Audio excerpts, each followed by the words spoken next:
Now let's go to London, where the Metropolitan Police are being accused of double standards again, this time for arresting a protester who called Hamas terrorists. He had a sign that said Hamas are terrorists. He was assaulted by pro-Palestinian protesters. Let's have a look.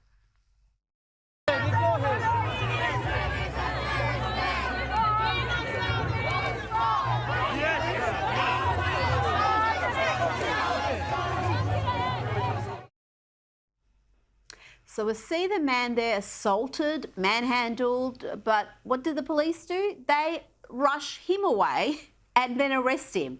Again, the victim is the one who's treated like the criminal, not the violent mob. A Metropolitan Police spokesman said it was not accurate that the man was arrested for having an anti-Hamas placard, instead insisting he was arrested for assault, but he was later, I love this word, de-arrested after officers reviewed the footage of the altercation and realised he didn't assault anybody. They assaulted him. It's outrageous, Daniel. It's not a one-off. It's certainly happened right here in Melbourne. It's happened in Sydney, repeatedly in London and other places where there's this two-tier policing and the police consistently siding with the violent mob. Yeah, I mean, I feel sorry for the cop on the beat because I think they're often responding to failed leadership, failed political leadership, failed policing leadership. I bet you they're too scared to do the right thing because they know there's going to be ramifications. Everything's filmed these days on social media.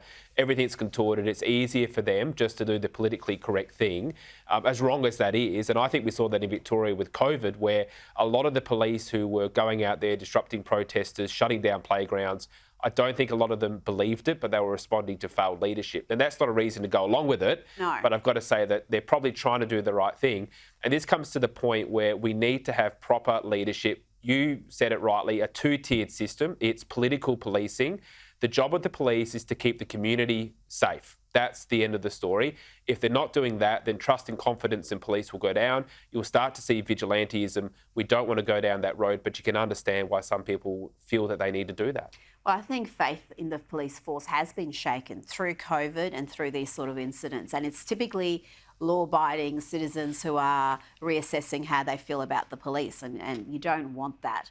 Now, one of the questions I've got to ask after seeing a lot more of that footage, and there's extensive footage, is why were those protesters so upset, so enraged with the man standing there doing nothing other than holding up a sign saying Hamas are terrorists?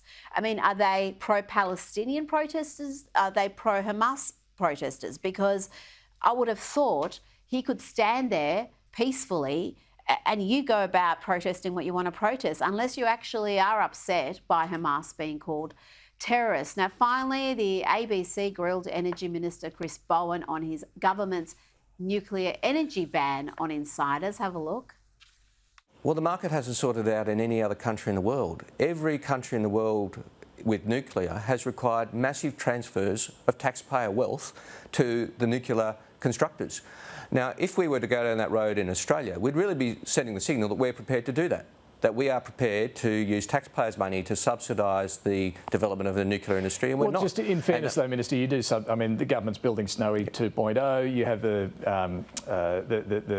scheme, the capacity investment scheme that subsidises renewables. We don't know how much that's costing. Well, very different approaches. Very different approaches, really. The amount of government subsidies and investment in renewables is enormous. Taxpayers have been subsidising that sector for some time now. How can this double standard exist when any sort of subsidy of nuclear is frowned upon? Well, Chris Bowen's struggling there, and good on David Spears for asking a couple of tough questions of him. Look, Chris Bowen is sort of making this up as he goes when he says that the market won't favour renewables. Well, we don't know because there's a ban there at the moment.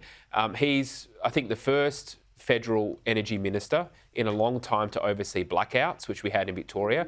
That was a direct result of the net zero policies, which are pushing off baseload power supply at the expense of reliability on the grid. Clearly, we need to have a debate about nuclear. We need to remove the ban on nuclear to see if it's viable in this country. We also need to fix the system now. we've got a problem in the system right now, which means we need more coal-fired power and more gas in the system that can provide that baseload power. But instead, the government is still committed to this renewables only, renewables everywhere policy that is driving bills up and businesses offshore. Daniel Wild, thank you so much for your time this evening. Thank you.